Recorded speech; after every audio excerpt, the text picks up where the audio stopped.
And yes, welcome po again sa Hope in the Savior Church Fast Track, and we are recording every single preaching that we had for the few weeks. Maraming salamat po sa lahat, and welcome to our YouTube channel. And God is really great. God is really moving in our lives. And thank you so much, Lord, for sustaining us. And now we are down to our, wow, pang ilang weeks na natin to. Week number 6, consistency. Tulad nga na nabanggit namin, the internal alignment ay napakahalaga para magkaroon tayo ng bunga sa mga personal na buhay natin. Our internal foundation shall bear fruit into our external alignment. Ibig sabihin, kung maayos yung kalooban, ay maayos yung ating pamumuhay. At tulad ng dati, yung ating pong unang-unang diniscuss is to conform in the image of Christ. That's our ultimate purpose, maging kawangis ng Panginoon. At ngayon naman, habang pinutuloy natin ang paglakad at pag-discuss sa mga susunod pang topic na mas mapalalim pa tayo, kung paano tayo mamubuhay ng tama sa ating pong mundo. Sa mundong ito. Lord God, we thank you, God. Salamat po. Samahan niyo po kami, O Lord God, for this morning. Samahan niyo po kami for this day, O Lord God. Whatever hinders us from knowing your name, knowing and hearing your word, Lord God, we just destroy it in the name of God. Salamat po. Kayo po ang aming Diyos, kayo po ang aming sasambahin. Patuloy niyo kami samahan, langisan niyo po ang aking dila, O Lord God, habang sinasabi ko po ang iyong mga salita. In Jesus' name we pray. Amen and amen. Isa sa mga distractions ng mga tao ngayon, lalo na tayong mga Christian, is madali talaga tayong ma-distract sa social media, sa mga problema sa paligid natin. At isa sa mga nire-remind sa atin ng Panginoon, at thank you so much dun sa atin pong mga mentors na nagre-remind sa atin on how are we going to be consistent. Yan. Ang ating word for this time ay consistency. Okay? Letter C na tayo. And praise God, kasi yung commission, our task last time, ang minention natin is our task for the Great Commission. It's not just loving the people, but also loving the Father. But how are we going to be consistent in loving the Father? Kasi alam natin, at nasabi din yan last time, na kapag pumahal natin yung ating Ama, ay madali nating mahalin yung mga tao sa paligid niya. Kung mahal natin ang Ama, madali din nating ayawan yung mga ayaw niya. At kung mahal natin si Lord, madali tayong magmahal ng iba. Yan, praise God. And this is our day-to-day assignment, and we're going to tackle about consistency. So what is consistency? Sabi sa 1 Corinthians 15:58, therefore, wow, this is another assurance, no? Sa lahat na ginawa ng Panginoon, 1 Corinthians 15, you're going to read them. Sa lahat ng ginawa ng Panginoon, what He did on the cross, His sovereignty and stuff, everything. That's the assurance. May assurance tayo that we are serving the Father, we are serving the God who created the heavens and earth. And that's the assurance. My dear brothers and sisters, stand firm. Hedrayo, or rooted in faith. Hindi lang ito na stand firm na hindi talaga ako magpapagapi sa mga problema, hindi ako maapektuhan ng mga nangyari. Ang sabi dyan, Judeo, in the original translation, it is rooted in faith. Faith to what? Faith to whom? To Christ. Finish it all. Be immovable. Yan naman po ay perescientes. Okay? Or going above. Immovable,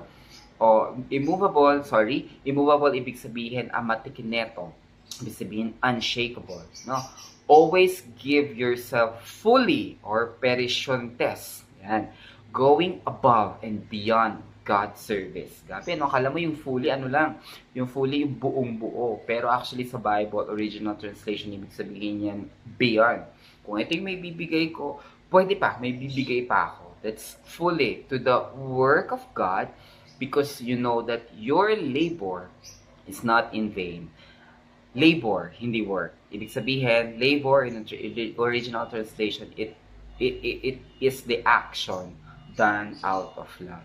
So let's just read it again. Therefore, my brothers and sisters, stand firm, be immovable, always give yourself fully to the work of the Lord, because you know that your labor in the Lord is not in vain. Yes, praise God. No, and then let's go further. So, if you're going to look at yung sinasabi ko kanina, you're going to look at 1 Corinthians 15, verse 1 to 9 is about the resurrection of Christ. That's the foundation. Hallelujah. And the resurrection in itself is that He is proving that there is an absolute power of God. He is sovereign. The first fruits in verse 28, 20 to 28, the mystery of the transformed body, adopted, di ba? Yung parang, wala na tayong pag-asa, pero we are regenerated by the power of the Holy Spirit. Hallelujah. And in verse 50 to 57, the victory over that. It's a complete package, no? So 1 Corinthians 15:58 is the work at the cross is the assurance of our victory. Let me just say it again with emphasis. The work at the cross, the finished work at the cross, Jesus Christ, is the assurance of our victory. Hallelujah, hallelujah. So, consistency, it could mean persistence, courage, steadfast faithfulness, and focus. We must remain consistently aligned with God's Word and His will because that is where true victory is found. Maaaring magtagumpay tayo sa mga bagay na hindi naman kagamit-gamit sa ibang tao or maaari tayong magtagumpay sa mga bagay na wala namang silbi sa langit. And our life, this is a great reminder also that we should work out things that has a divine impact. Huwag tayong magpaka-busy sa mga bagay na wala namang impact sa kalangitan. Huwag tayong magpaka-busy nang wala namang impact sa kingdom ni Lord. Consistency. A warning also that we could be consistent in wrong things. And this is a great reminder for us that we have to be consistent with the divine things. Hallelujah. Hallelujah. So consistency, there are 3 C's that we're going to mention about. First up is conviction, the posture of the heart. We're going to talk about David, commitment, our faithfulness in obedience, and the cost. True worship will always cost us something. It's something that we don't like to talk about, but we're going to talk about it. First, the conviction. This is the story or the narratives about David, in which we are going to talk about. Again, the anger of the Lord. 2 Samuel 24, 1-2. Burn against Israel. And he incited David against him, saying, Go and take a census of Israel and Judah. So the king said to Joab and the army commanders with him, Go throughout the tribe of Israel from Dan to Beersheba and enroll the fighting men so that I may know how many they are. Okay naman, inutos naman ni Lord, incited naman by the Lord, ginawa naman ni David. Pero what's the problem? Ba't nagalit si Lord? Bakit, ano nangyari? Okay, ginawa lang naman ni David yung mga gusto niyang gawin. But you know, the problem is not the action. The problem is the posture of the heart. Conviction. Most of the time, we became consistent with wrong things. Most of the time, we became consistent with things that doesn't matter in heaven. Most of the time, we became consistent of being bad. Most of the time, we became so consistent on passive things. Ganito na ako eh. Remember that you can come to the Lord as you are, but you don't have to stay who you are. Okay? Ganito na ako eh. I cannot. No. The problem is not the action in itself. The problem is the posture of the heart. So we could be sincerely wrong while feeling sincere right, no? So, paano? Madali lang. Madali lang. Sabi dito sa Psalms 119 verse 9, How can a young man keep his way pure? By guarding it according to the word. From the beginning, since week 1, week 2 hanggang ngayon week 6, paulit-ulit nating sinasabi, the only thing for us to discern things and to make things right and to live fully sa purpose na pinapagawa ng Panginoon, whatever life God has intended us to be, is to really go back to the Word, read the Scripture, meditate it night and day, pray, connect to the Lord. That's the only thing. And even in Psalms 119 verse 9, sinabi dito na, How can a young man, keep his way pure? By guarding it according to the Word of God. Hallelujah. Second is our commitment. Hallelujah. Commitment, David was conscience-stricken. Nagulat siya, Lord, ano nangyayari? After he had counted the fighting men, and he said to the Lord, I have sinned greatly in what I have done. Now, Lord, I beg you, take away the guilt. Before David got up to the next morning, the word of the Lord had come to Gad the prophet, David's seers. Go and tell David, this is what the Lord said. I am giving you 3 options. Choose one of them for me to carry out against you. So Gad went to David and said to him, shall there come on you 3 years of famine of the land, 3 months of fleeing from the enemies while they pursue you, or 3 days of plague in your land? Now then, think it over and decide how I should answer the one who sent me.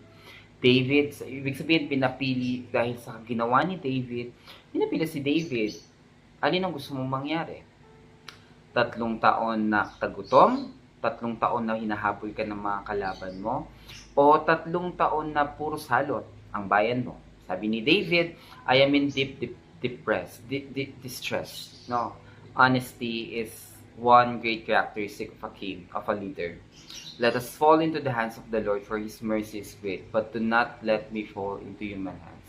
God is sovereign, and David knows that exactly. That's why here, talagang sinabi na ni David, si Lord naman na nakakaalam. Let it be done according to His will. That commitment. David could run out, but he stayed for what God had said. Hallelujah. Most of the time sa ating consistency natin, isa sa mga dapat nating i-workout talaga is consistency of really standing on our principle that God is sovereign. We trust God, whatever God is intended for me, no, na, Lord, kahit masakit, sige, gagawin natin yan.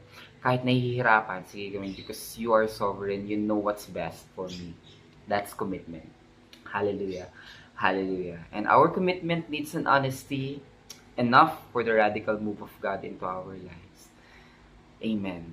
And the last one is the true worshiper, the true worship will cost us something.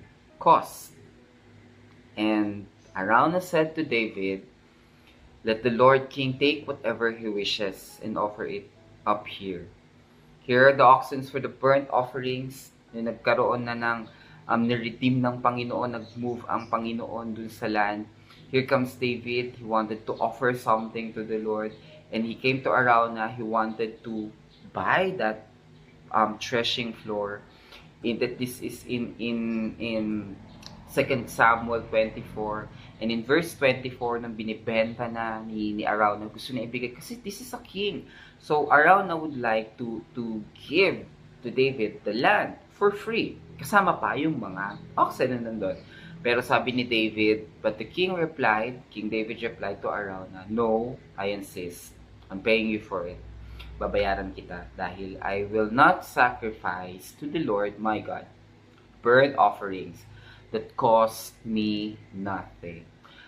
Sa Tagalog, ngunit sinabi ng hari, hindi maaari, babayaran kita sapagkat hindi ako maghahandog kay Yahweh ng anumang walang halaga sa akin. Kaya't binayaran ni David ang kiikang iyon at ang toro sa halagang 50 pirasong pilak. So the question is, what doesn't cost you? Or the statement is, what doesn't cost you is not worth offering. It could be time. It could be your vice. What doesn't cost us is not worth offering. So we can give our time. If it costs you a lot, go. Kaya nga yung pagpapatawad isa sa mga pinakamahirap gawin because it will cost us a lot. Because our pride, our name, and principle and stuff. But this is what God needs. He wants something that will cost us. Hallelujah. So the word taught us to think out of the box. But dying to self, carrying your own cross, means no longer believing the box ever defined us anymore. Ang hirap, no? Sobrang hirap na i-offer itong forgiveness. Ang hirap i-offer nitong pagmamahal sa mga kaaway natin. Ang hirap i-offer nitong pagmamahal sa mga taong naka-offense sa atin. But that is exactly what God wants. He wants you. He wants something that costs us. And if it costs us, and we're going to offer something that costs us, praise God. That's what worship is. Kaya nga si Abraham, in-offer niya yung mahal niya si Isaac. It cost him, no?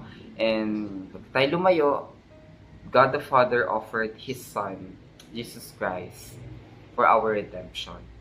So again, our consistency would talk about our conviction. Be consistent with a proper posture of the heart.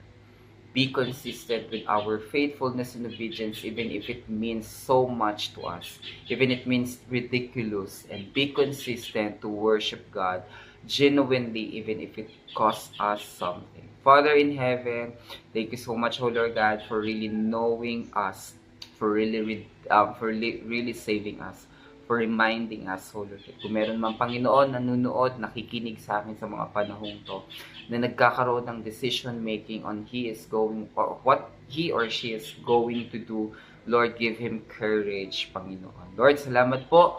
Turuan niyo po kami at patuloy niyo kami bigyan ng courage to consistently obey you in the middle of everything. Salamat po. In Jesus' name we pray.